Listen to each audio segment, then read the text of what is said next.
Well, hey, thanks for letting me talk to you about your lucky day uh, with Thanks for Daniel. talking to us. Yeah. So with Dan Brown and Jessica Garza.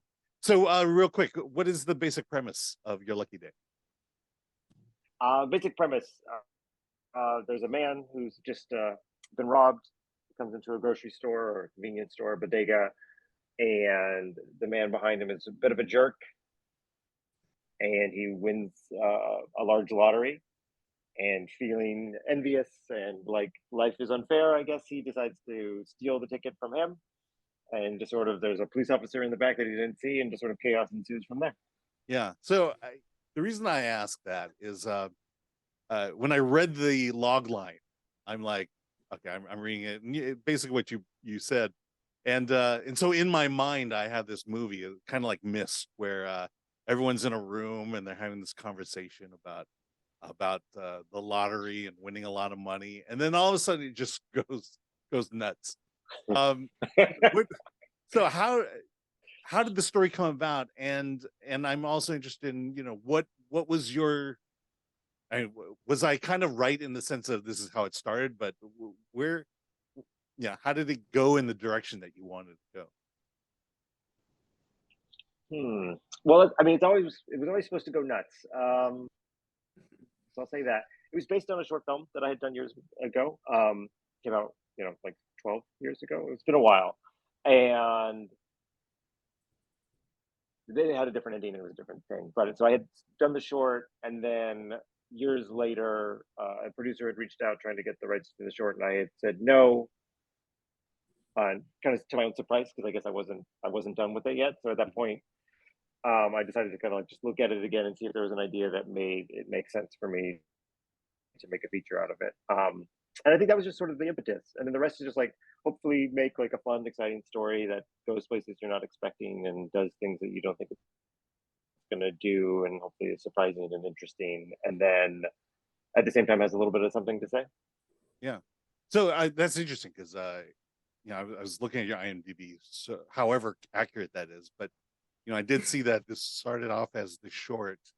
Um, and I'm just Yeah. curious about that journey from short to feature because, you mentioned that someone approached you. Was there always a thought about expanding this, and did that just have the happenstance? No, I'm a real diehard purist about form, in this weird way about some things. Like, so like I don't like, if it's a short, it's a short. If it's supposed to be 5 minutes, it should be 5 minutes.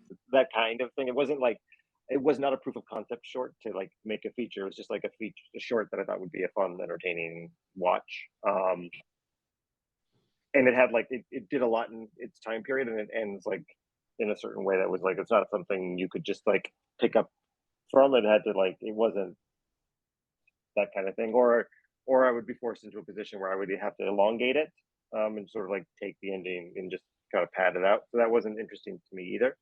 So it just kind of I felt like it needed something else to kind of make it work and make it more interesting and have more to say than a simple, you know, greed is wrong kind of scenario. Hmm. So you talked about your approach about making it a feature. Were there hesitations behind that, or or when, I guess, maybe when did the ball start rolling in terms of being excited and expanding this out to full feature length?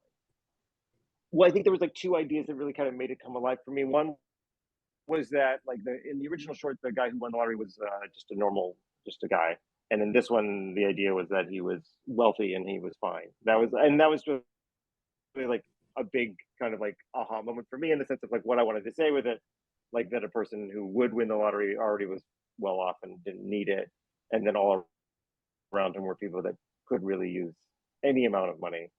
Um, so like that sort of inequity, I felt like was like a good starting point. And then it was sort of very much around what Jessica's character goes on and does. And there was in the short there had been a pregnant woman, and I had seen my wife give birth, and I had seen that after the short, and I just felt like there was something really powerful in that, and like something about a mother in a situation like this. I felt like would be a take I hadn't seen before. I hadn't seen that on screen yet, so I felt really excited about doing that and kind of pushing that as hard as I could. Well, Jessica, let me ask you a question then. How did you get involved in the project? Were you looking for it, or did it come to you?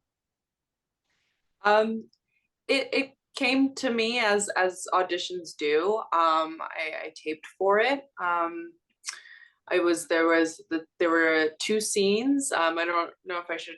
The one audition scene was like a monologue I have with Angus's character, and then the second scene was one I had with Jason O'Mara's character, and I sent in a tape with those two versions of my take on those, and yeah, I think maybe a week went by. I had some chem reads, and then a few days later, it was mine. And so after that, I was immediately on a plane to Los Angeles, and we got to work. Yeah, so let me ask you, because we, like I said, we're an indie outlet. Um, Mhm. you know, what is kind of your adventure and your journey in the world of indie film? I see that you have done some television stuff, some pretty high Yeah. profile television as well. But what is your kind of feelings about indie film, and how much do you embrace it? Maybe I'm leading you. I feel like I'm leading you in this. No, no, that That's good. this is, I guess, I've done some indies, but I was a child. I really don't count those into my experience. So I would say this is my first venture into indie filmmaking as an adult. And I I embraced it with open arms. I don't approach the work any different, whether it's high profile television or indie filmmaking. My commitment to both is the same, but there is maybe a different level of pressure that each puts on you as an actor. And so to walk into an indie that I loved and that I was so excited to do and that I was scared of doing, because it's something I hadn't done before, not just indie filmmaking, but this role, um, it allowed me to kind of challenge myself in the best way as an actor. I was like, we don't have tons of time to prep. I don't have tons of time to think about this, and I get to experience what that's like as an actor to not overthink, to rely on instinct, to rely on trust in Dan, trust in my fellow actors, and trust in the moment. And it was a big challenge in being present and in going with your gut, and that is not something that I've had to rely on before, because with the high profile television I had the luxury of lots of time and preparation, and this was different in that way, and I really embraced it, and I'm glad I did, because that's a new part of me as an actor that got to be explored while Can you, doing this.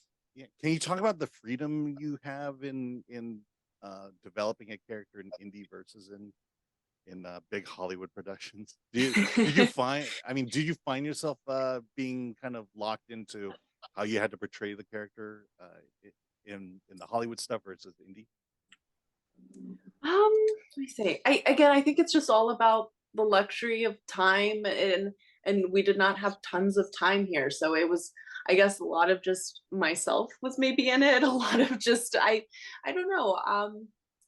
Again, I try to approach things all similar in a similar manner, whether it's high profile television or indies. Trying to think. So But the did you approach. enjoy the idea of being able to have more freedom? I assume you have more Oh freedom. yes, Yeah. yes, I did. I did. It's really, I've been really lucky throughout my career. I've had tons of people in leadership positions who were always open to ideas or thoughts, and Dan is absolutely one of those people that I've worked with who is very open to, who wants it to be collaborative, who wants for us actors to feel comfortable in the shoes that we're in, and if something doesn't feel right, express that. And so I felt tons of freedom, here on Your Lucky Day, to explore all kinds of different um emotions and thoughts, and even physical things. Dan was really open to discovering this character, this person, and this film together with not just me but all of us, and so I felt tons of freedom. Okay, let me ask you one last question for both you and Dan. But um, your character gets injured in the film, and I'll leave it at that. And in most Hollywood films I watch, that injury magically disappears.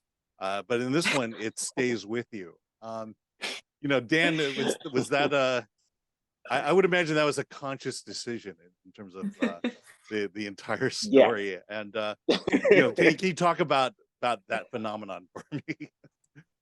Great question. Yeah,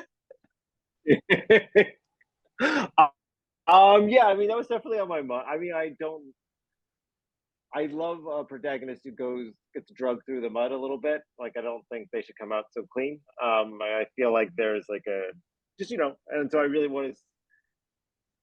wanting that to stick around. I always wanted Anna to feel, and just I feel pregnant, always feel pregnant, and then always feel like if something happened, that would carry over to the next scene. So there was like a continuity of like what's emotional and like just like that, that thing is now still a problem. You have to figure your way around this new problem that you have, and like kind of keeping that in mind. Like, okay, I don't get to throw that out 10 seconds later because it's now an inconvenience for me. Those are the goals. Like there was a lot of those like kinds of, maybe just when you're writing, my goal was to sort of have those things that sometimes I hear people don't like to deal with. Like for me, I was obsessed with them using their phones in the movie. Like, how can I use a phone? Because everyone's like, oh, you can't have a thriller with the phone anymore for some reason.